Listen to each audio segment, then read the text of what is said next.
설교 복귀 시간입니다. 제목이 부르심에 합당한 사람입니다. 아주 일반적인 제목입니다. 데살로니가 후서 1장 1절에서 4절 그리고 11절에서 12절을 본문으로 합니다. 일단 저의 설교를 여러분들이 듣거나 혹은 설교문을 읽었다고 보고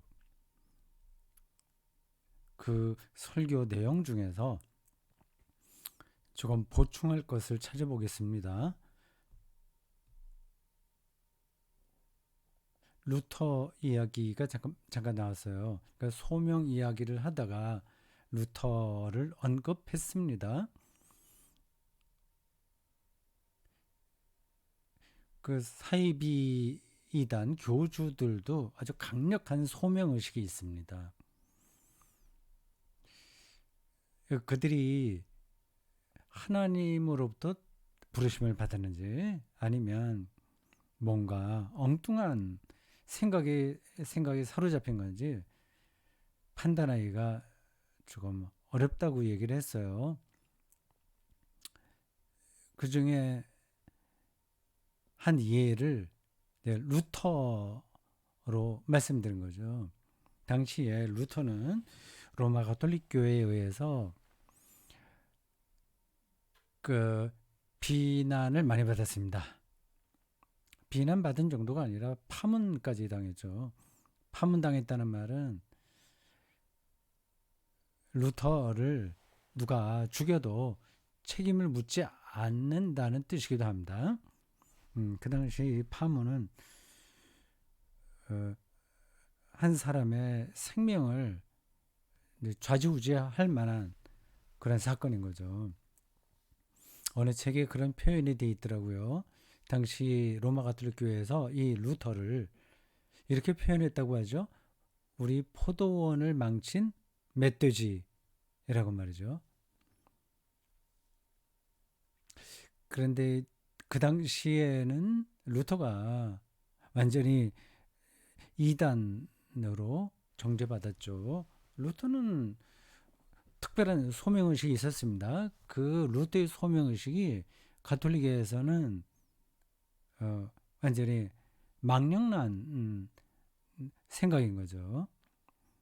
그 당시엔 그랬지만 지금은 가톨릭에서 마틴 루터를 전향적으로 평가하고 있습니다. 로마 가톨릭 교회가 루터를 언제부터 어떻게 그렇게 좀 적극적으로 받아들이지는 않으나 별로 이렇게 나쁘게 생각하지 않게 되는지에 대한 역사적 그 흔적들을 제가 지금 소상하게 말씀드릴 수는 없어요. 그걸 제가 준비를 하지 않았으니까요. 루터가 파문을 당했는데 이 파문이 언제 취소가 됐겠죠? 아닌가요? 취소됐겠죠. 당연히 그랬을 겁니다. 근데 언제 됐는지는 제가 잘 모르겠습니다. 종교개혁 500주년을 맞이해서 이 루터에 대해 전향적으로 평가한 로마 가톨릭의 대표적인 신학자가 있습니다. 발터 카스퍼라고 합니다. 그 사람이 쓴 책, 소책자가 하나 있어요. 여러분들에게 잠깐 소개하려고 합니다. 이 책이에요. 작죠? 손바닥에 딱 들어오는 겁니다. 쪽수도 별로 안 돼요. 전체가 각주까지 합해서 71쪽입니다. 각주가 많네요. 이 소책자인데 각주가 많아요. 59쪽부터 71쪽까지 각주가 쭉 달렸네요. 본문만 본다면 58쪽입니다. 그 차례가 이렇게 나오는데 보시겠어요? 차례 이렇습니다. 서문 루터에 대한 여러 가지 이미지 그리고 낯선 루터 1번 쇠퇴의 길에서 출발의 길로 이행하는 과도기 2번 루터의 관심사 그리스도교의 복음적 개혁 3번 교파주의 시대의 시작과 끝 대충 그렇습니다. 이 발터 카스퍼는 지금 생존에 있겠죠. 1934 33년생인가? 38년생인가? 33년생이겠죠? 1957년에 사제 서품을 받고 독일 맨시터 대학교와 튜빙겐 대학교에서 교수로 봉직했고요. 1989년에 주교품을 받았다고 하네요. 주교가 됐다면 상당한 고위직이에요. 1999년까지 로텐부르크 슈투트가르트 주교죠. 교구장을 역임했으며 교회는 그 교구 중심으로 이제 돌아갑니다. 가톨릭 교회는 루터 교회도 그렇겠죠. 교회 보편성을 가리킵니다. 이 교구 중심 제도가 교회를 건강하게 하는데 굉장히 중요합니다. 그러니까 개별 교회만 교회가 아니라 교구 전체가 하나의 교회가 된다는 거죠. 2001년에 추기경으로 서임됐습니다. 고위직이었어요. 24살에 사제가 되고 그리고 56살에 주교가 됐고 그다음에 68세에 추기경이 되었습니다. 이런 분들이 잘하면 교황까지 될 수도 있죠. 라칭어라고 하는 독일 그 가톨릭 신학자가 교황까지 올라가지 않았습니까? 이분보다 물론 선배죠. 아직 살아계시고 추기경 됐다가 자기가 그걸 감당하기 힘들다 해서 살아있는데 그걸 퇴임했습니다. 이런 게 가톨릭 역사에서 거의 드물어요. 제가 2000년 동안 내려오는 교황 역사에서 손에 꼽을 거려 두세 사람밖에 되지 않은데 라칭어 맞죠? 그분이 그렇게 해서 현재 새로운 가톨릭 교황이 나왔죠. 프란체스코 교황이죠.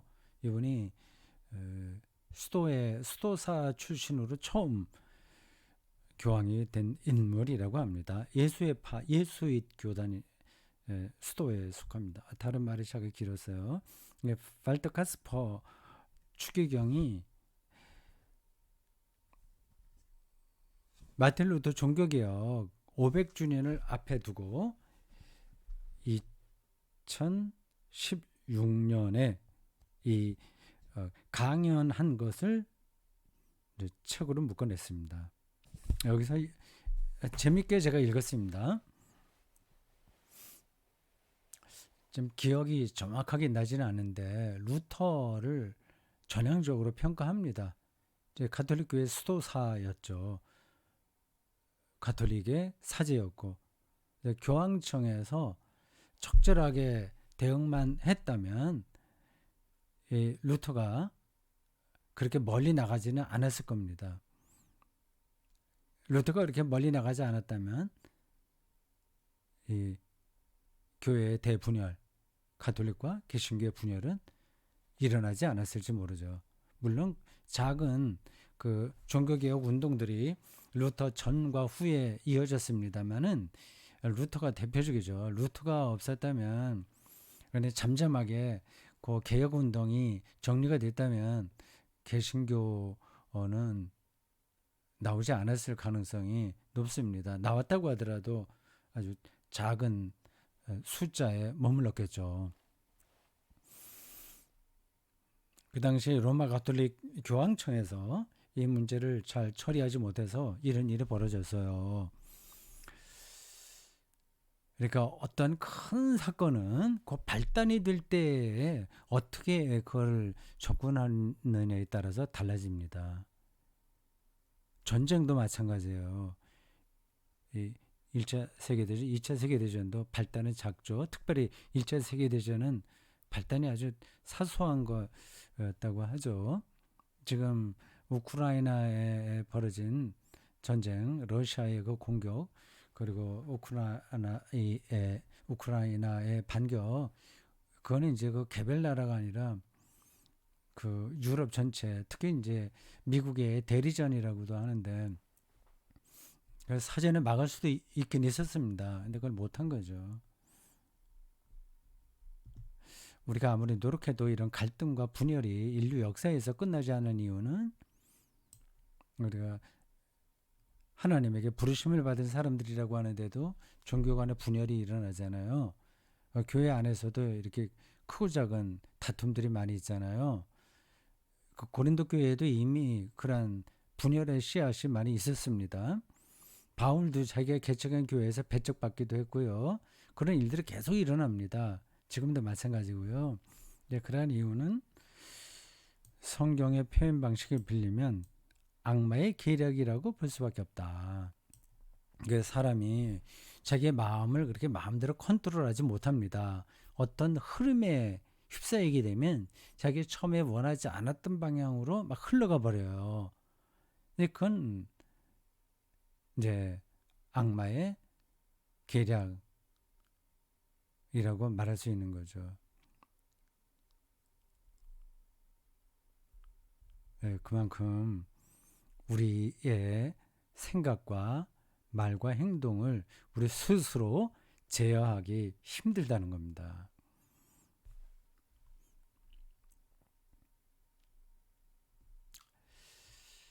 판넨베르크의 사도신경 해설에 대한 이야기를 잠깐 했습니다. 이 포항에서 오시는 그 3명 가족, 아버지, 어머니, 그 딸 이렇게 오는데 한 달에 한 번씩 예배 참석합니다.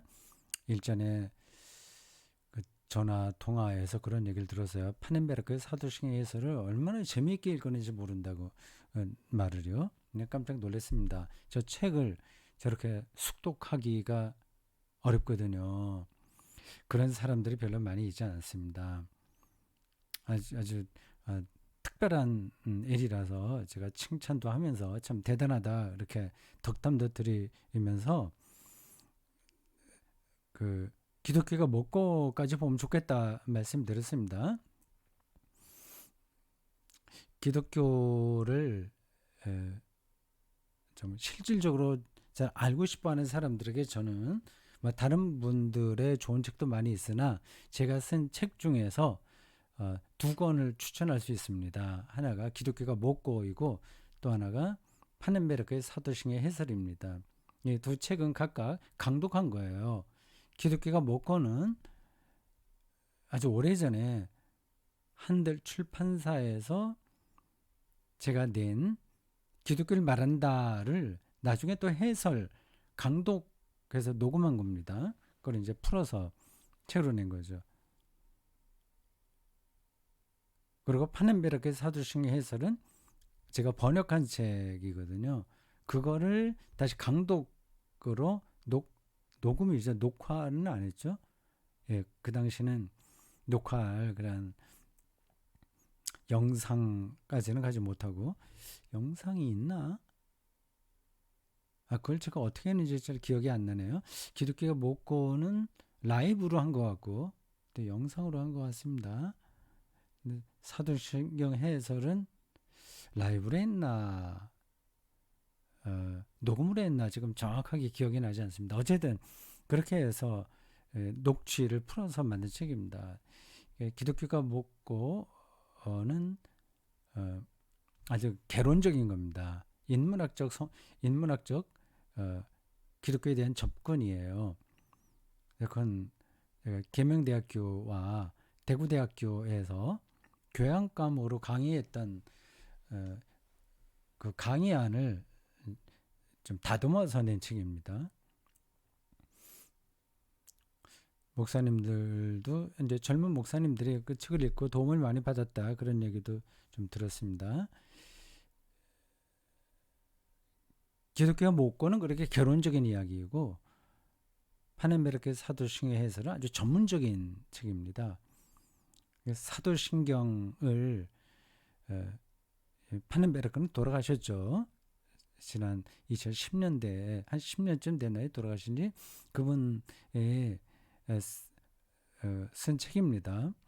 기독교의 도그마를 아주 정통적인 그 교의학의 차원에서 해설한 겁니다. 그게 좀 딱딱해서 제가 강독으로 좀 풀어냈어요. 근데 그걸 알면 이제 믿는다고 하는 게 뭔가 사도신경이 I believe부터 시작하잖아요. Ich glaube 독일어로요. 나는 믿습니다 해서 세 가지를 믿는 거예요. 그래서 마지막 영생까지 이르게 되는데 그거를 잘 읽고 이해하면 기독교 조직시나 교의학을 일단은 다 훑었다 생각해도 됩니다. 제가 감히 이렇게 말씀드릴 수 있어요. 저런 책을 충분하게 소화한다면 어떤 목사의 설교를 듣든지 중심을 딱 잡을 수 있습니다. 기독교가 뭐고라는 책을 그분이 찾고 있던데 제가 어딘가 이제 에서 한번 찾아서 좀 드려보려고 합니다. 지금은 저게 찾기 힘들어요. 근데 어딘가 있긴 있겠죠. 찾아보겠습니다. 이제 그런 분들하고 대화하는 게 저에게는 가장 큰 즐거움이에요. 하나님에 대한 관심, 나를 부르신 분이 누구냐를 알아야 되지 않겠습니까? 저도 설교자이기 전에 예수를 믿는 자고 하나님을 믿는 자니까 그리고 그분에게서 부르심을 받았다고 생각하는 사람이니까 나를 부르신 분이 누구냐를 알아야 되지 않습니까? 그러니까 계속 그 가까이 가는 거예요. 저도 뭐 하나님을 뭐 알아봐야 얼마나 가겠습니까? 계속 가까이 갈 뿐이죠. 죽어야 그분을 만난다고 하지 않습니까? 살아있을 동안에 계속 그쪽으로 가는데 산을 올라가듯이 중간에 포기하고 내려올지도 모릅니다. 아, 이만하면 됐다. 네, 더 이상 하나님에게 가까이 자신이 없다. 그럼 내려오는 거고 가다가 또 뜻하지 않은 사고를 당할 수도 있습니다. 가봤더니 하나님 안 계시네? 지금 여태까지 내가 믿었고 선포했던 하나님이 영 아니 오시다네. 뭐 그런 결론이 날 수도 있을까요? 저는 뭐 없을 거라고 생각하는데 그게 뭐 어떻게 장담할 수 있겠습니까? 갈 때까지 가보겠다 그 얘기입니다.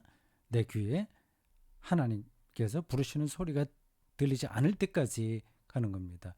이런 말들이 좀 오해가 될 수 있어요. 저렇게 말하는 거 보니까 정 목사는 늘 하나님의 소리를 듣는가? 뭐 사이비 교주들이 종종 그렇게 얘기하잖아요. 내가 어제 기도하는데 무슨 음성을 들었다. 뭐 그렇게 말하지 않습니까? 글쎄요. 그분들이 어떤 경험을 했는지 저는 뭐 평가하지는 않겠습니다. 그건 판단을 할 수 없어요. 아주 개인적인 거기 때문에 저는 하나님께서 저를 부르시는 소리는 어떤 소리로 듣는 게 아니라 하나님에게 궁금증이 생기는 거, 이게 난 하나님이 나를 부르시는 소리라고 생각합니다. 궁금증이 생기면 나는 계속 가는 거죠. 근데 더 이상 궁금증이 생기지 않으면 하나님은 나에게 나를 부르시는 게 아니니까 그냥 그 정도에서 나는 그만둬야 되겠죠. 그냥 당연합니다. 저는 지금도 하나님이 궁금합니다. 하나님의 창조가 궁금하고 그의 완성이 궁금하고요.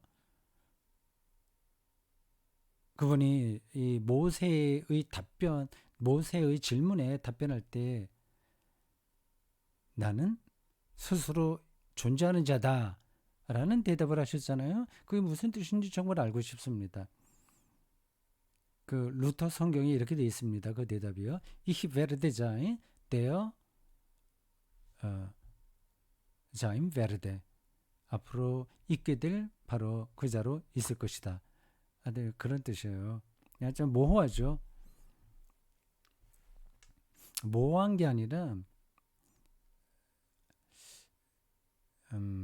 그걸 또 말하지 않겠습니다. 네, 그런 궁금증이 저에게 샘물이 계속 나오듯이 그치지 않는다면 저는 그것을 하나님께서 나를 부르는 소리라고 생각하고 갈 때까지 가려고 합니다. 재밌을 것 같아요. 그런 저의 궁금증과 제가 얻은 대답을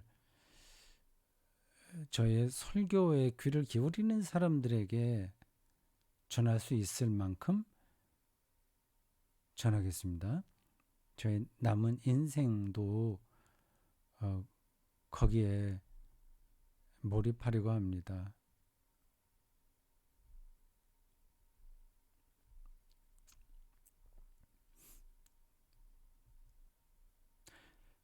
여기 몰트만의 책이 다시 한번 나오군요. 그 책도 잠깐 보여드릴까요?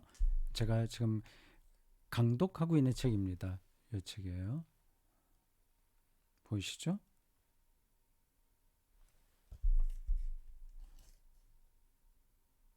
원서 이름으로는 Im Ende der Anfang 이렇게 되어 있고 제목을 의욕으로 풀었습니다. 절망이 끝에 숨어있는 새로운 시작입니다.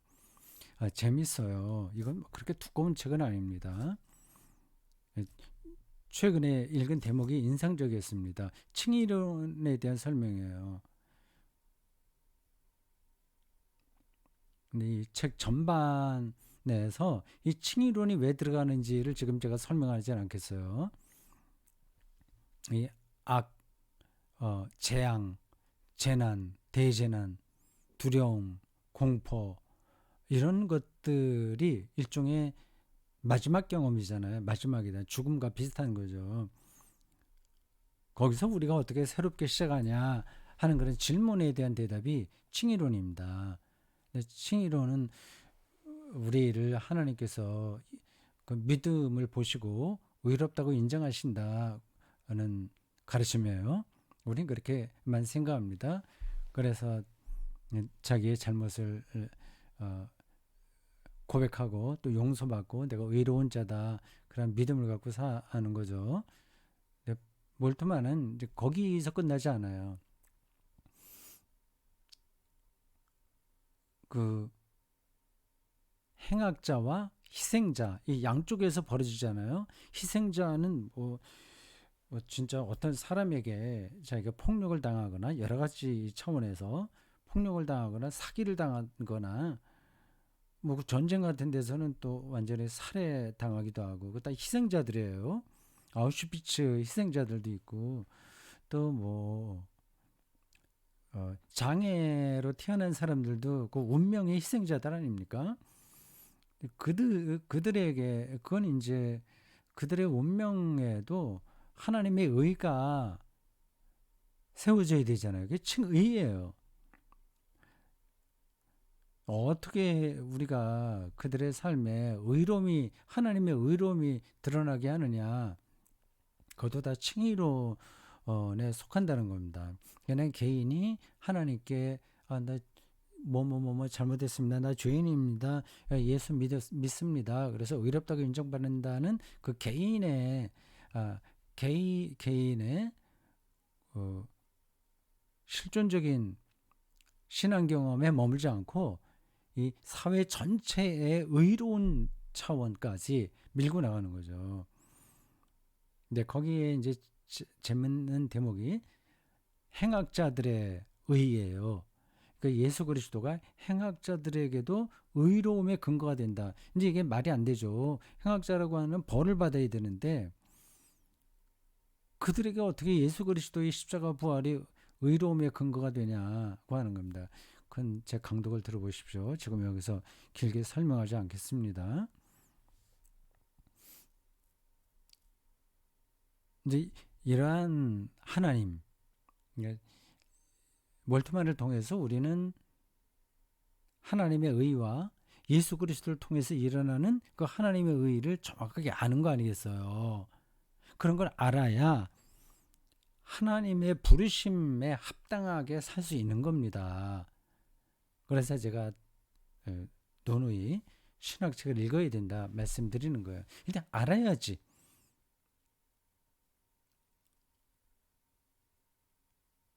하나님이 어떤 분인지를 알아야지. 그분이 예수 그리스도를 통해서 행하신 그 칭의가 어떤 의미인지 알아야죠. 근데 그 신학이 신학책 잠깐만 제가 신학책에서 어떤 분들에게는 아예 뭐 신학자만 기독교 신앙에 깊이 들어가나? 보통 사람들이 잘 안 되나? 신학 공부 안 하면 안 되나? 우리 조금 불만스럽게 생각하실지 모르겠습니다. 그 문제는 여기서 다시 말씀드리지 않겠어요. 자, 그 몰트만의 저 책에서 저는 하나님께서 예수 그리스도를 통해서 자기의 의를 행악자와 희생자들에게 어떻게 제시하는지를 좀 폭넓게 이해할 수 있었습니다. 근데 그거를 이해하면 이제 그렇게 사는 거죠. 그게 이제 부르심에 합당한 사람이 되는 겁니다.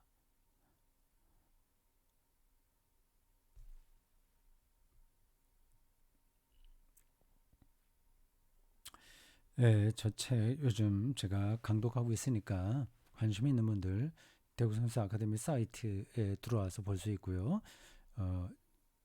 저의 유튜브 채널 정롱서 거기 그걸 직접 들어오셔도 되긴 합니다.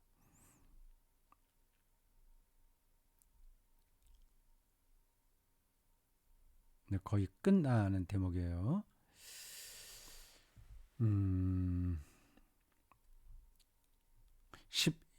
11절, 12절, 12절이 아주 특이했습니다. 그 성경을 제가 한번 대선으니까 후서 1장 11절, 12절 한번 읽어보겠습니다. 11절에서는 부르심에 합당한 자가 키워드라고 한다면 12절에는 영광이에요.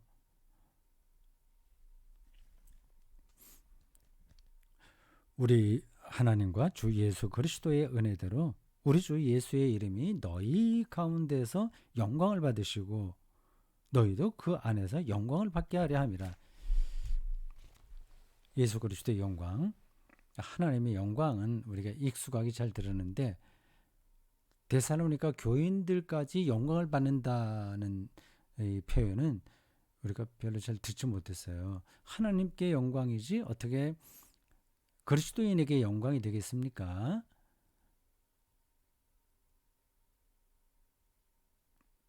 근데 그거는 어떤 뜻인지는 제가 좀 설명하긴 했는데 설명 듣지 않아도 대충은 여러분들이 감을 잡을 겁니다. 사람은 영광을 받지 못해요. 사람에게는 사람이 영광 받으려고 가진 노력을 다합니다. 왕이 된다거나 지금 대통령, 세계에서 최고 갑부가 된다거나 하여튼 그런 노력들이 다 그 영광을 받으려고 하는 겁니다. 제국도 다 마찬가지고요. 그 옛날 그 제국만이 아니라 지금도 마찬가지예요. 그 절대 권력을 행사해서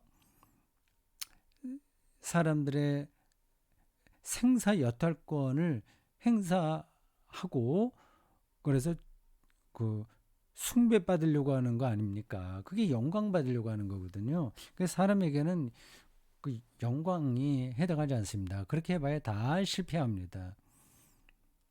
네, 다른 사람들에게 칭찬을 많이 받는다고 하더라도 그 사람의 속 중심은 계속 허무할 수밖에 없어요. 그러니까 악순환이 벌어지는 거죠. 허무해. 그러면 사람들에게 더 관심을 받아야 돼. 계속 여러 가지 방식을 통해서 그렇게 노력을 하고 그러나 그렇게 할수록 자기의 내면 세계는 충만해지지 않으니까 또 더 강렬한 어떤 일들을 저지르고요. 그렇게 됩니다. 그래서 사람에게는 영광이 해당하지 않아요. 네, 여기서 너희들에게 그 영광을 받게 하려 한다는 것은 그리스도의 영광의 빛에 이 사람들이 휩싸인다는 겁니다.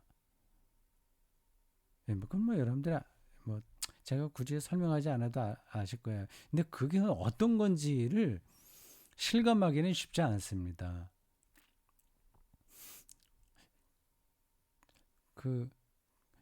그러면 설교하는 당신은 실감하냐? 이제 순간순간 실감하죠. 근데 그러한 순간이 많아지려고 노력하고 있습니다. 그건 그렇고 여기 빨간 글씨로 바꾼 영광이라는 말을 그리스도의 생명의 빛에 우리가 휩싸이는 건데 그리스도에게 일어난 일이 우리를 사로잡는 거예요. 십자가의 죽음 그 자리에도 하나님이 함께 하신다는 사실을 아주 충만하게 경험하는 거죠. 그럼 다른 건 중요하지 않게 되죠. 그래서 그거를 그 영광을 카봇 혹은 독사, 히브리어로 카봇, 헬라어로 독사, 이 독일어로는 헤얼리카이트라고 합니다. 영어로 글로리파이, 글로리 뭐 그렇게 얘기하죠. 이 영광을 불교 용어로 바꾸면 열반이라고 잠깐 언급했어요. 니르바나입니다. 이게 개념이 100% 똑같다고 말할 수 없으나 상당히 비슷합니다. 니르바나는 번뇌와 망상이 사라지는 상태를 가리켜요. 그게 불교에서는 구원이죠. 해탈이죠. 번뇌와 망상이 계속 우리를 힘들게 하지 않습니까? 그게 없다면 그는 자기 내면에 있는 부처가 돼버린 거죠. 니르바나의 상태예요. 그건 그렇고. 근데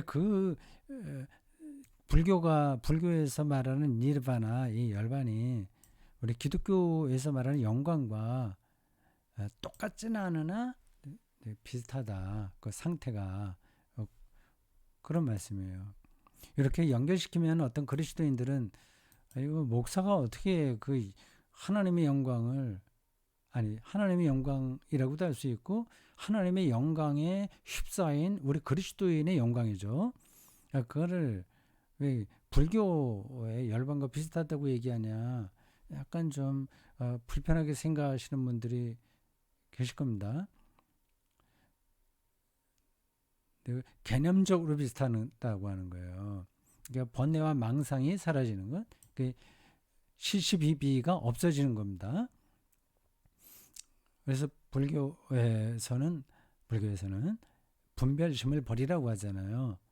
그러니까 그 열반에 가까울수록 그 분별심이 없어집니다. 네가 옳고 내가 옳고 그런 것까지 뛰어넘어요. 아까 칭의론 그를 이야기할 때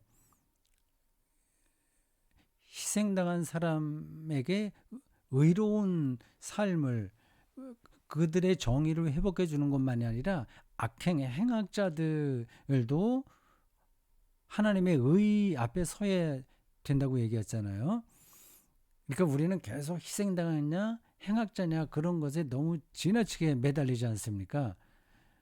영광의 차원은 이제 그걸 뛰어넘는 겁니다. 그럼 뭐 잘한 사람도 없고 잘못한 사람도 없고 뭐 다 똑같단 말이냐 그 뜻은 아니에요. 그런 이런 설명을 오해하지 않으셔야 됩니다. 우리는 번뇌와 망상에서 꼭 뭐 불교식으로 얘기하지 않는다고 하더라도 계속 사로잡혀서 사는 거 분명합니다. 늘 화가 나 있고 현대인들은 조금 더 그런 것 같아요. 이상하죠? 옛날에 비해서 훨씬 삶의 형식과 질 뭐 이런 거 다 좋아졌는데 화는 오히려 더 많아졌다고도 볼 수 있어요. 툭하면 이제 때려 엎으려고 하고 이제 안갚음하려고 하고요. 우리 대구 샘터교회 예배 마지막 그 순서에 목사가 이제 그 예배를 끝내면서 위탁의 말씀을 하는데 종종 악으로 갚지 않도록 일상에 나가서 최선을 다하십시오. 그런 멘트를 합니다. 이건 바울의 언급이죠. 오늘 여기 설교에도 물론 나왔어요. 근데 그게 쉽지 않은 겁니다. 악을 받았으면 비슷하게라도 갚아줄 생각이 우리 안에서 굴뚝같이 나타나요. 그렇게 하지 말라고 하지 않습니까? 그러니까 우리에게 영광의 빛이 비친다는 사실을 느끼는 사람이라면 악을 악의 방식으로 갚지 않게 되죠. 악이 있어도 괜찮다고 하는 게 아니라 악한 방식으로 갚는 건 아닌 거예요. 상대방을 불쌍하게 여길 수는 있겠죠. 그러나 내가 당했으니까 똑같이 갚아야 된다고 한다면 그는 영광이 뭔지를 모르는 거고 우리를 부르신 분이 무엇을 원하는지 모르는 거죠. 자, 됐습니다. 여기까지 할까요?